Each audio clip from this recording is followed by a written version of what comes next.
जय बाबा की कृपा सब पर बरसती रहे। आज 15 फरवरी के पावन अवसर पर हम आपके लिए नीम करौली धाम का पूरा परिचय एक ही वीडियो में लाए हैं और बाबा की मूर्ति कैसे स्थापित हुई नीम करौली धाम में हम आपको इसी वीडियो में बताएंगे। तो बिना देर करे शुरू करते हैं। जय बाबा की कृपा सब पर बरसती रही।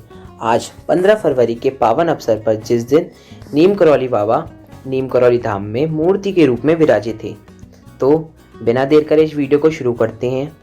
यहाँ ही बैठूंगा, नीम करौली बाबा ने नीम करौली गांव में कहा। अतुलित बलधामा, दयानाधीन, दीनों के दाता, सभी के प्रिय, संसार को एक नज़र से देखने वाले, सिद्धों के सिद्ध, गुरुओं के गुरु, किसी के लिए महाराज जी, किसी के बाबा, किसी के भगवान, किसी के नारायण, किसी के हनुमान स्वरूप, किसी के अन्नदाता, सदाशिव एकादश, रुद्र अवतार बाबा नीम करौली जी महाराज के चरणों में कोटि कोटि वंदन, नमन और प्रणाम। वैसे तो हमारे महाराज जी की ख्याति इतनी है कि हमें परिचय देने की ज़रूरत नहीं और हम इस लायक भी नहीं कि कुछ भी अपने महाराज जी के बारे में उनकी प्रेरणा के बिना कह सकें।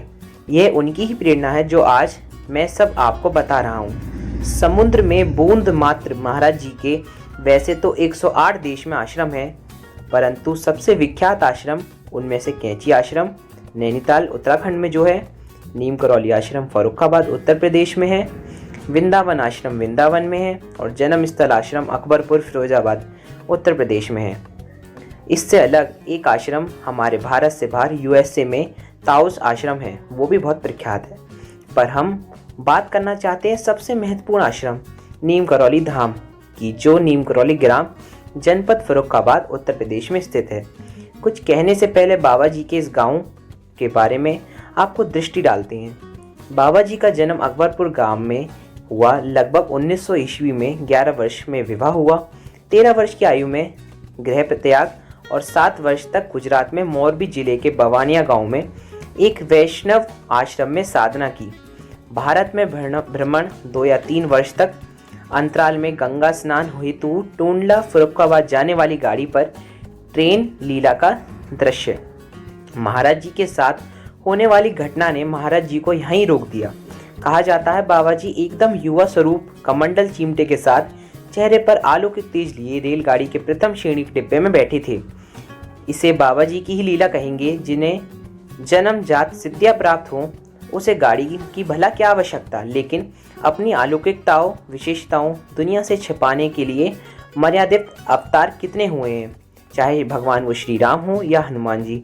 बाबा जी की वेशभूषा से आयु के इस पड़ाव पर कोई धोखा खा जाता और ऐसा ही ट्रेन के टीसी के साथ हुआ। उसने बाबा जी से टिकट मांगी। भला महाराज जी के पास ऐसी कौन सी टिकट ना होगी, पर लीलाधर ने लीला शुरू कर दी और कहा मेरे पास कोई टिकट नहीं है।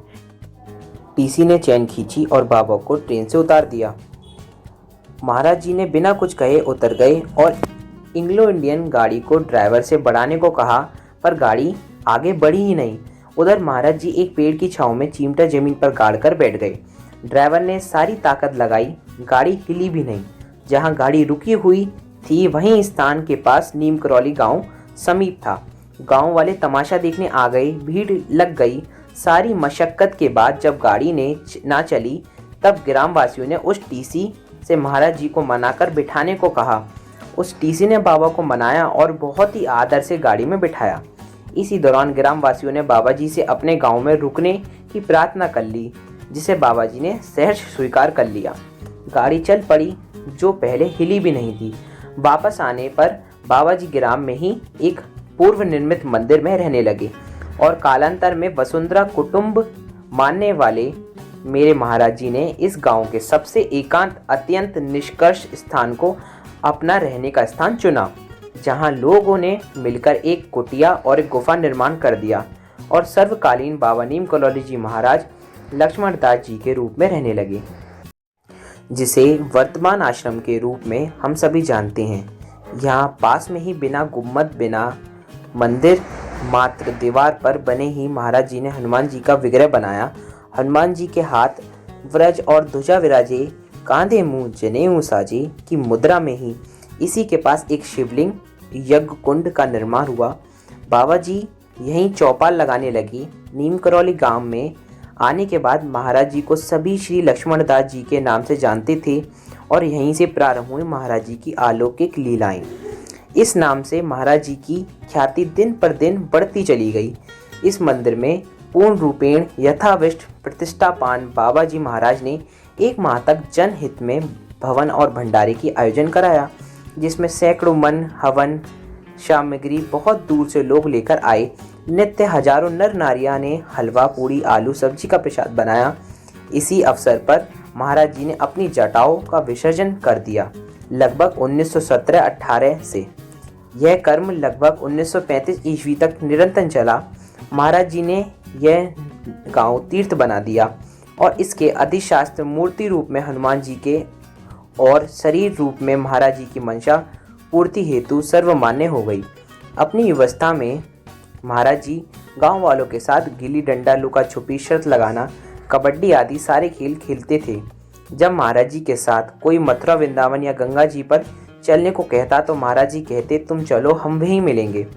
और महाराज जी मंदिर में गुफा में घुस जाते, जानो वहाँ महाराज जी उपस्थित मिलते। कभी महाराज जी ग्रामवासियों को भ्रमण स्थान पर भी मिलते और मंदिर वाले उन्हें मंदिर में भी पाते थे। दोनों में जिस तरह कर मन मौजी महाराज जी आनंद लेते थे। महाराज जी ने मंदिर प्रांगण में एक पक्का चबूतरा बनवाने के लिए एक वैश्य महाशय से कहा। पहले उन्होंने हाँ कर दी, बाद में मुकर गया। अब प्रारंभ हुआ बाबा जी का कौतुक। महाशय की दुकान में अचानक आग लग गई। वैश्य जी महाराज जी से दौड़ते हुए आके मिले और महाराज जी से बोले, बाबा मेरी दुकान में आग लग गई है, कृपया इसे सही कर दो। महाराज जी बोले, तुझसे हनुमान जी रुष्ट हो गए हैं। फिर जब उन महाशय ने चबूतरे की हाँ की तो आग स्वयं बुझ गई और कोई नुकसान नहीं हुआ, सिर्फ मिर्चें ही जली थी। मंदिर में पीने के पानी की समस्या थी। गांव के ही निसंतान वैश्य दंपत्ति ने अपना दुखड़ा रोया। महाराज जी ने उनसे कहा, एक कुआं मंदिर में खुदवा दे, संतान हो जाएगी। मंदिर में एक कुआं खुदवा दिया गया। इस दंपत्ति को कन्या हुई तो बाबा जी ने उसे धैर्य रखने को कहा। बाद में एक पुत्र हुआ तो आज राम सेवक गुप्ता के नाम से ग्राम में निवासी हैं। पर उस कुएं का पानी खरा था होने के कारण पीने लायक ना था। बाबा जी ने कहा, कुछ बोरे चीनी के डाल दो, पानी मीठा हो जाएगा। परंतु ऐसा कैसे हो जाता, सब लोग यही सोच रहे थे। पर सब लोगों ने बाबा की बात नहीं टाली और ऐसा ही करा। पर लीलाधर की लीला काम कर गई और पानी हमेशा के लिए मीठा है।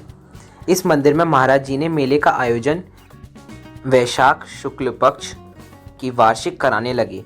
साथ ही वर्ष में 1 माह का हवन आयोजित होने लगा। इस मंदिर में आने वाले हर दुखी, दरिद्र और याचक की इच्छाएं पूरी हो जाती थीं। कई बार तो मरे हुए और पागल को भी बाबा जी ने सही कर घर भेजा।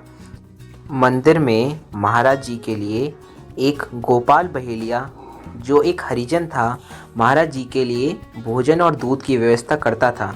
इस मंदिर में महाराज जी के सामने सभी सम्मान थे, चाहे कुछ भी हो जाए, सभी सम्मान और समान अधिकार रखते थे। बाबा जी गेंडुआ नाम के कुत्ते को भी पाले थे, जो शिव का भैरव रूप थे। बाबा जी इस पर बैठकर कभी कभी गांव का भ्रमण भी करते थे।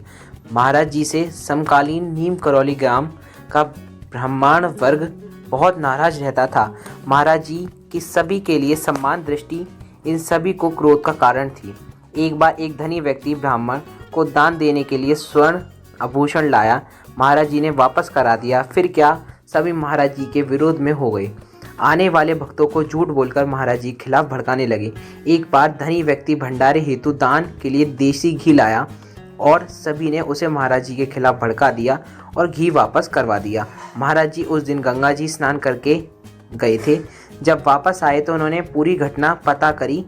मंदिर को एक सेविका देवी जी को सौंपकर गांव को छोड़कर चले गए, किलाघाट चले गए। परंतु अपनी प्रथम कर्म भूमि नीम करौली के नाम पर अपने व्यक्तित्व, अपनी पहचान, अपने नाम का प्रतीक बनाकर अमर कर विश्व विख्यात कर दिया। स्वयं नीम करौली बनकर बाबा बीच बीच में यहाँ आते रहते, पर गांव वालों से छिपकर। जब महाराज जी कुछ समय बाद कानपुर, मेरठ, इलाहाबाद, लखनऊ आदि जगह भ्रमण करते रहे, उत्तरांचल तक ख्याति पड़ी, तब महाराज जी का नाम बाबा नीम करौली हो गया। महाराज जी जब किसी